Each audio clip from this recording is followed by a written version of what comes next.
Hey everybody, and welcome back to my channel. For this video I'm going to do my July favourites. I'm looking back at the month of July, letting you know what I've been getting up to and enjoying as per usual. Just before I do that, I want to just make a couple of quick announcements as well.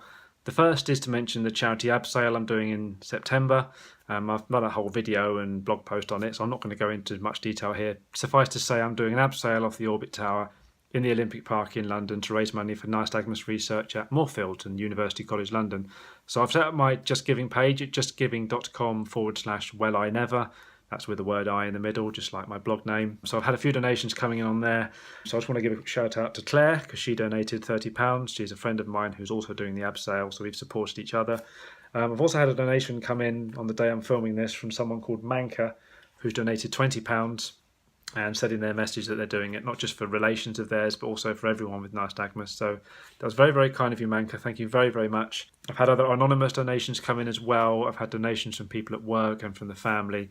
So I'm well over halfway to my original target of £250. So if I can get past that, there are a couple of other targets I want to get to as well. But £250 ensures I can actually do the abseil. So I'll need to get that at a minimum. And yeah, I'm over halfway there, which is fantastic. So thank you so much. If any bloggers, fellow bloggers want a shout out or anything like that, then I can certainly do that in exchange for donation as well. And yeah, thank you very much to everyone who's donated so far, and to anyone who does so in the future. I'll continue to give shout outs in videos as I make them. Or if you donate enough, maybe I can give you a whole video to yourself just saying thank you to you. I'm perfectly happy to do that. Anyway, the other thing I want to mention is the Aniridia Day webinars that we recorded in June. That's why this video is being filmed quite late, because I spent much of the first half of August editing together the webinars from that day. It was the Aniridia Awareness Day that we hold every year in June, and we had a series of webinars this year, basically in audio form, with people talking about their lives with Aniridia and the medical aspects of Aniridia and so on. One of which I'm in with my friend James, talking about our lives and our experiences with Aniridia, talking about our education and careers and hobbies and interests, and just comparing our lives. It's very, very interesting. So I'm gradually publishing those now. I've got them all uploaded on the Aniridia Day channel. So if you want to go and check out plenty of videos about Aniridia, go and check those out. Right, anyway, that's those two bits out of the way. Now let's get on to the July favourites, because it was quite a busy month in July for various reasons, which was lovely. I'll start off with the social media side of things and the blogging side, because that was very busy in July and very successful as well.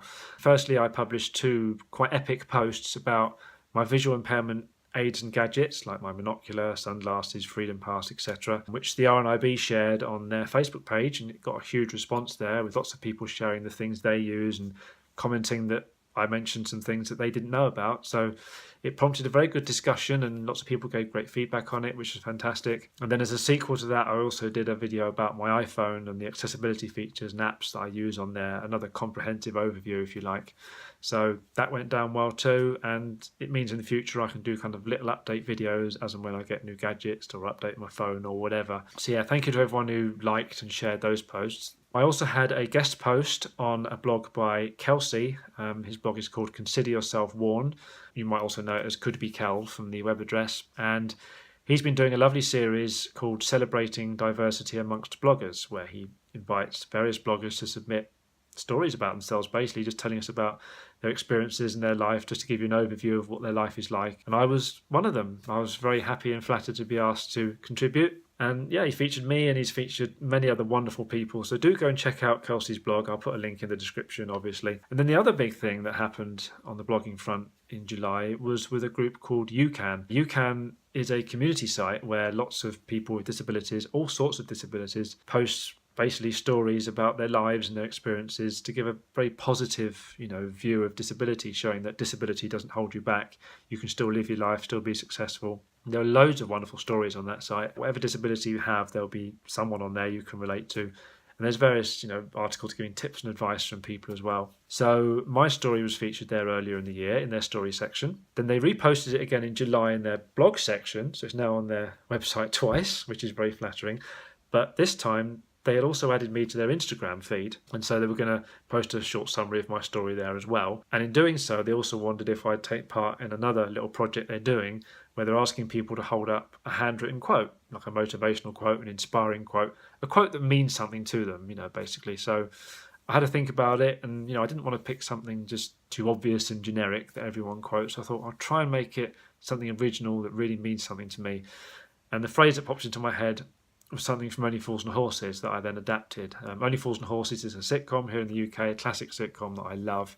And there's a scene in the episode where they become millionaires where Del Boy and Rodney, the two brothers at the centre of the sitcom, they're stuck in a lift because Del Boy has forced the lift to stop because Rodney, his wife, has had a miscarriage, so Rodney and his wife have lost their baby, so Rodney's obviously very upset. He's not opening up about it, he's not talking about it, so in order to get him to talk, Del Boy quietly forces the lift to stop when Rodney isn't looking and just manages to get him to talk, and his comforting words are, "It's just a drop stitch in life's tapestry," which has always stuck with me ever since. It just seems a lovely way of looking at things. So I adapted that. I thought I'll see if I can find a way of adapting that. And I came up with a phrase that said, "My impairment's just a drop stitch in life's rich tapestry. I'm successful, independent, it's no barrier to me." Which I was quite proud of. I quite liked that. I posted a picture for Yoocan to share, and they did, and it got over 1,000 likes in 12 hours, which may not sound like much to some Instagrammers out there. I know they get millions of likes very, very quickly. For me, for my own personal feed, I average about 30 or 40 likes per photo, which is lovely. I'm perfectly happy with that. I've got a nice regular stream of followers on there. So thank you to everyone who does follow me and regularly likes my posts. So to get that many on Yoocan, especially in that short space of time, half a day, 1,000 likes, is just amazing. It stunned me. It even stunned Yoocan. They kind of asked me, do you know why this was so popular so quickly? I had no idea. So it's gone up to nearly 1,300 likes now, which is fantastic. Then my wonderful fellow blogger, Bold Blind Beauty, she retweeted it, or re-grammed it, I suppose you say, on Instagram, and it got another 80 likes, which is, again, lovely. Thank you for sharing that. That was fantastic. And then out of nowhere, a little while later, a group called Miracles and Messes shared my post on their Instagram feed. I'd never heard of them before. Yeah, they shared my post, and it's got nearly 3,000 likes, and that shot up very, very quickly. Had lots of lovely comments attached to it as well. And yeah, I was just blown away by the support for it. And I did also share the quote on Twitter as well, but for Disability Awareness Day, I actually extended it a bit further as well. I have a social circle and a very good career, and I'm always out and having fun, so I think it's quite clear. My impairment's just a fallen stitch in life's rich tapestry. I'm successful, independent, it's no barrier to me. And that got quite a few likes and retweets as well. So yeah, I'm quite proud of what I came up with there. It went down very well, and I'm very, very pleased that it's kind of inspired people and engaged with people. It's brilliant. So yeah, social media went very, very well during July. It was a lovely boost to me to get so much interest. So thank you very much again to everyone who shared or liked any of my posts. It's fantastic. And then moving on from social media to social events in the real world. There are a few things going on with various different groups. Firstly, with East London Vision, I went to the Go Ape attraction in Battersea Park, which was amazing. It's basically a series of rope bridges of various designs up in the trees on different levels. So you've got kind of a lower level, a medium level, and a higher level. And yeah, it's like a little obstacle course up in the trees, basically. You go from one rope bridge to the other, finding your way around. You're attached to a safety line with a harness on, of course. It's all perfectly safe. So you're always attached to one rope that you just follow all the way around. And then there's another bit that you clip onto another rope for each individual obstacle. So, if you fall off, you're just going to dangle, basically. It's perfectly safe. You get a bit of training at the beginning as well on kind of a ground level version of the obstacle course. The staff are all really friendly and really nice. So yeah, it's just a fantastic place. It's not something I'd ever done before. I wasn't sure how I'd be with the heights, but obviously with the abseil in mind as well as my general curiosity. It was a nice way of testing that out, and I was absolutely fine with it, again, because I felt perfectly safe. So yeah, it was really, really good fun. I encourage you to give it a go. If you're in any way curious about the Go Ape attraction, then just go. It's brilliant. It's well worth a go. And then with South East London Vision, I went on a summer barbecue, and we had the whole top floor of the Doggett's Coat and Badge pub in Blackfriars to ourselves. We had the bar area and the balcony overlooking the Thames. It's just over the bridge from Blackfriars tube station. It's really easy to find. So we had the whole floor reserved for us on the top floor. So it was lovely. We had a lot of people there. It was lovely chatting and having some nice food. And we had a visually impaired juggler as well there talking about his act and showing us a few little tricks and things. So yeah, it was a really, really lovely afternoon out because the weather was nice too. Nice summer's day. So I really enjoyed that. And then the other two groups I met up with were both new groups that I'd not joined before. And I went 10-pin bowling with both of them, which was really, really fun because I haven't done bowling for quite a while. I'm a bit rusty at it, as both of those outings proved, but I didn't matter. It was still good fun. And yeah, the first one was the London Sports Club for the Blind, which held their bowling evening in Queensway, as they do once a month. So just a few doors down from Queensway Tube Station, or from Bayswater Tube Station at the other end of the street, is a bowling alley which has a skating area in it as well. And we had a nice game of bowling there before going to a restaurant called New Fortune Cookie just down the road, right next to Queensway Tube Station. And they always go to that Chinese restaurant, so we went in there and had a lovely meal. And I had duck for the first time in my life. I thought I'd try something different, and it was nice. You know, it's not something I'd have a lot of necessarily, but it was nice. It's certainly nice as a one-off, and I would have that in, a restaurant in the future. So I really enjoyed that evening. And that was run by a guy called Russell Bailey. He was a really nice guy, and he was happy to invite me along when I got in touch with him, so that was great. And then while I was with that group, I met a guy called Arthur Payne, who runs a group of his own called Aquabats. Not acrobats as in the circus, but Aquabats as in water. It's another group for the visually impaired, and as the name suggests, a lot of their activities are water-based, like boat rides and swimming and things, but they also do things like ten-pin bowling as well on dry land. So I went and joined them for their bowling evening in Lewisham, which was again really, really fun. Another lovely group of people, and we had a little meal afterwards as well in a little cafe called Bucket Mouth that does burgers and kebabs and things like that. So that was a nice little meal.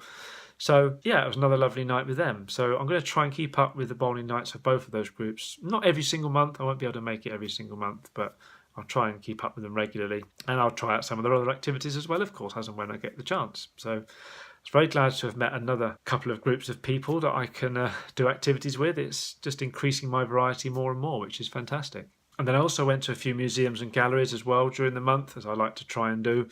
The first was with South East London Vision, and we went to the National Gallery to see their Monet and Architecture exhibition, which, as the name suggests, is paintings by Monet of various forms of architecture, various buildings, which is really, really good. There's quite a lot of paintings in there. Sometimes you'll get multiple paintings of the same building painted from different kind of distances and angles and different times of day, different times of year even. So it's interesting to compare and contrast these different approaches and how they look. So it's really, really interesting. Lots of different locations are covered. And we used a recorded audio guide in there to go around. So we each had a device with headphones, and we typed the number of the painting in to hear more about it. Only a few paintings are covered. It doesn't cover the whole thing, and it's not audio descriptive either. So it's just a discussion. There might be a bit of description that happens to be in there, but it wasn't audio description for the visually impaired. So we had helpers with us, but anyone going in there who doesn't have any sighted help might struggle if they can't see the paintings clearly. But the audio guide was interesting. The discussion on there was very, very enlightening. And I don't know anything about art particularly, so it was interesting to hear about Monet and some of his life and some of his approaches to doing work like that. So yeah, I find it really interesting. I mean, there was a woman on there. She's a sculptor or something who kept popping up on the audio, sort of talking about how the paintings influenced like her sculpture work, which felt a bit irrelevant. She didn't really seem to have anything of value to contribute to the discussion. I'm sure she's a lovely person and a great artist and everything, but in that context, it just got a little bit frustrating, I suppose, to hear her, because it just seemed to get in the way a little bit. I'm sorry about that, but it was just, it just didn't feel really relevant. It was her own personal opinions, which are fine, but it just didn't seem to add anything for us. So there you go, that's just our opinion. But no, in general, it was a very interesting exhibition. The audio guide was interesting, just a shame it wasn't kind of audio descriptive. And I also went to the Natural History Museum on my own as well to look at the mammals exhibition. I'm gradually working my way through the different exhibitions in that massive museum. So I had a look at the mammals exhibition, which has got lots of different models and specimens to do with mammals and lots of different facts about them and things. So it's really, really interesting in there. It's really well worth a look around. And then the other two things I went to see both involved work by students, which were particularly interesting. The first was an event I was invited to by a lady called Nian Karim. I'm sorry if I mispronounced your name, but she very kindly invited me along to the Camberwell College of Arts to look at their MA Visual Arts Summer Show, which is basically a showcase of work by the visual arts students there. So I was very intrigued to go along and find out about it. Not entirely sure what to expect, but Nian is great. Nian showed me her artwork, which basically involves braille on different pieces of coloured fabric, and there's various different quotes and things. It looks really nice and comes together really nicely as a whole cohesive piece, as well as each individual piece of fabric being kind of quite relevant and interesting in its own right, given what it contains. it was really nice to look at. It's really eye-catching as well as being very satisfying for those who can feel it as well. And it's just a really, really nice bit of artwork. But Nyan didn't just show me that. She actually gave me a tour of the entire show, which was very, very nice. I didn't expect her to do that. I thought she was just inviting me along to look around, but she actually gave me a tour of the entire show through the various rooms, showing me the different artworks, discussing them with me, and even introducing me to some of the students who were there who I could then talk to about them. So that was really, really interesting. I got to meet quite a few interesting people there and just talk to them and get an insight into what they're doing. It was just really, really interesting. So thank you to Nyan and everybody there who interacted with me and showed me their work. It was really, really interesting. I really enjoyed it. And there are some photos from the day because Nyan took some photos herself, and there was a professional photographer there too. So yeah, I really enjoyed that. It was really, really interesting. And then the other student I met was a lady called Nicola. We'd already met once before, kind of for a brief interview for the project she was doing, and then we kind of went along for the actual physical test to go with it, which basically involved haptics, as they call it. And basically what I had to do was wear a special glove that was a bit like wearing a crab on the back of my hand, and it kind of had like its fingertips kind of went over mine and attached to them. There's also motion capture technology in the room and cameras and things, so it knows where you are within this particular bit of space. So the computer knows where you are and where your hands are because of like the glove. So you can basically feel sensations through the glove that give you the impression you're touching objects. So I could feel a virtual handrail in the midair. There's nothing there at all to see. There's no actual object there, but I could feel, when my hand was in a certain position, I could feel some resistance on the glove, as if I was touching a virtual handrail, and I could just follow it along to the first object. And then when I got there, the object was described to me, like the history of it and what it looked like and stuff like that. And then I was invited to touch a virtual version of it. In this case, both objects were instruments, so I could actually play the instrument kind of virtually by kind of feeling it in the air and tapping it or plucking it, whatever the instrument allowed me to do, which took a bit getting used to. It's only a very kind of early prototype technology, so it's not perfect by any means, but just seeing the concept in action and seeing that it actually was possible for it to work, and because it was working in some respects, it just obviously needs a lot of fine tuning and stuff and perfection, but even in this very early stage, it's very, very interesting and very, very cool. So it's nice to be able to have a go at something like that that's kind of just seems so new and so interesting, and just get an insight into what the future might hold for like museums and galleries in that kind of respect. So yeah, I really enjoyed that, and thank you to Nicola for inviting me along to take part in that. And then in terms of shows, I did go and see one show during the month, not a big West End production this time, but more of kind of smaller comedy show really. Although I say small, it's had a lot of shows running. It's been very popular with good reason. And I went to see Knightmare live. If you remember the show Knightmare on ITV as a child, then you will love this show. Simple as that. If you have any nostalgic feelings towards Knightmare, this is amazing. It's hilarious. It's a great tribute to the show. It works in exactly the same way as the show, but it's it's very tongue-in-cheek. It doesn't take itself too seriously. If you don't know Knightmare was a fantastic and sometimes quite scary show when you were a kid, but also very ahead of its time. You had a team of like 4 people, and one of them would be nominated to be the Dungeoneer, to go through the dungeon and solve various puzzles and things like that, and complete the quest to get the prize at the end. You have to dodge enemies and obstacles along the way and talk to people and pick up items they can use later on, a bit like a computer game. And in that sense, it was like a computer game because the Dungeoneer had a helmet over their head that meant they couldn't see, and they were basically placed into this green screen environment, and then the dungeon was virtually created around them using computer graphics, which for the time was really something special. The graphics may look a bit rubbish now, but it was really, really impressive in its day, and yeah, it was just a really fun show to watch. I loved it as a kid. And so this is a real nostalgia trip, this show. It was at the Underbelly Festival in the South Bank. And yeah, it's like I say, just really fun, really tongue-in-cheek. There's a lot of laughs in there. A member of the audience does get to be the Dungeoneer. You can kind of apply to be it when you sign up for tickets, and they will pick you if you're lucky. And yeah, I just thoroughly enjoyed it. It's a great night out. Thoroughly recommend that. And then the other event I saw during the month was the Newham Carnival and the Newham show in East London, because that's near to where I live. And yeah, that's always a nice spectacle put on for free by the council. And the parade always looks nice. It's not a huge parade like the Lord Mayor's show or anything, but it's still nice to see lots of people getting together in colourful costumes and, playing different types of music, and the kids getting involved and having fun. So that was really, really good. And then the local park, they also have various performers across the weekend. So myself and a couple of friends saw an ABBA tribute act called Salute to Waterloo. These guys were okay. I wouldn't say they were great, but you could recognise the songs at least and sing along to them. It was all being put on for free, so you can't complain. It was a lovely afternoon out. The weather was fantastic. It's near me and it's free, so it's ideal. And then finally on the TV, I watched the usual things like Mock the Week and The Last Leg and the new series of 8 out of 10 Cats Does Countdown. All those shows are brilliant. I always love watching them. They're always good for a laugh. And then I also saw a sitcom that I'd never seen before. It's not a new sitcom, it's just one I hadn't been aware of until somebody here on YouTube or my blog recommended it to me. I have tried looking for the comment to remind myself who it was, but I can't find it, so I'm sorry I can't give you a shout out. Do comment below if you remember recommending it. But somebody had recommended So What Now, a sitcom featuring Lee Evans. And Lee Evans is a fantastic stand-up comedian, a brilliant physical comedian, and yeah, this sitcom suits him perfectly. It's very slapstick, it's very funny.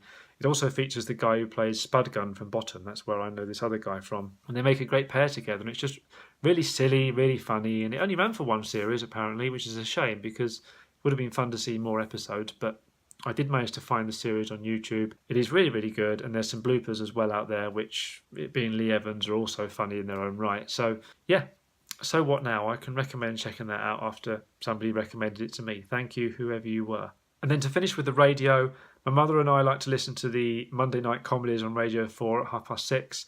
So during July, they had the latest series of I'm Sorry I Haven't a Clue, which is just a very silly and fun game show, currently hosted by Jack D, but used to be hosted by Humphrey Littleton. I used to have a few volumes of it that perhaps I got on CD in the past or something, like volumes 1, 2 and 6 I think I ended up with for some reason. You get like 4 episodes on a volume, like 4 classic episodes from the show.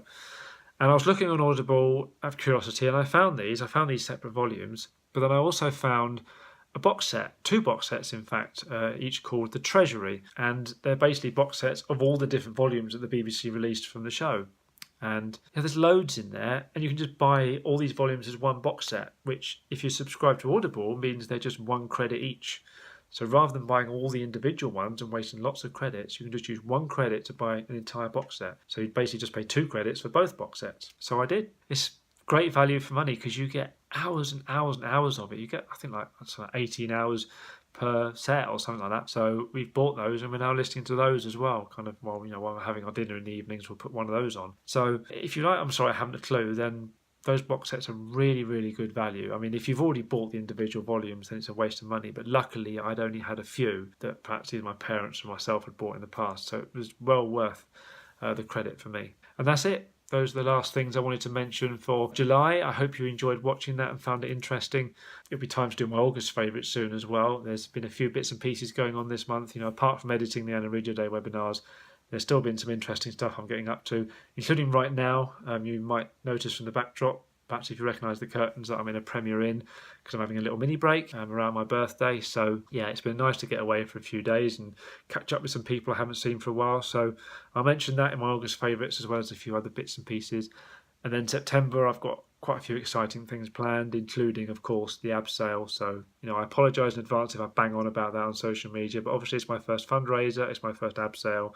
It's for more fields. It means a lot to me because, I may well be using them myself in the future. So I appreciate any and all donations that you can give. It's fantastic. Thank you so much to those who have already donated. So yeah, thank you very much for watching. Don't forget to like, comment and subscribe. And I will see you for another video very, very soon.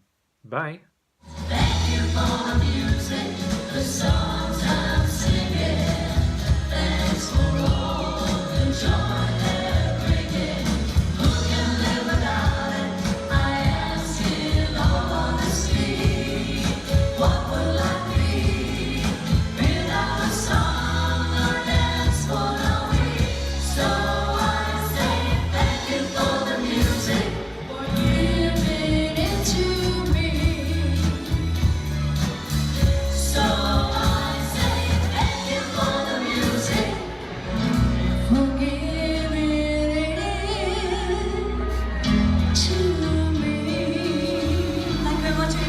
Thank you very much. Thanks everyone. Thank you very much. Thanks to everybody in the team for the sound.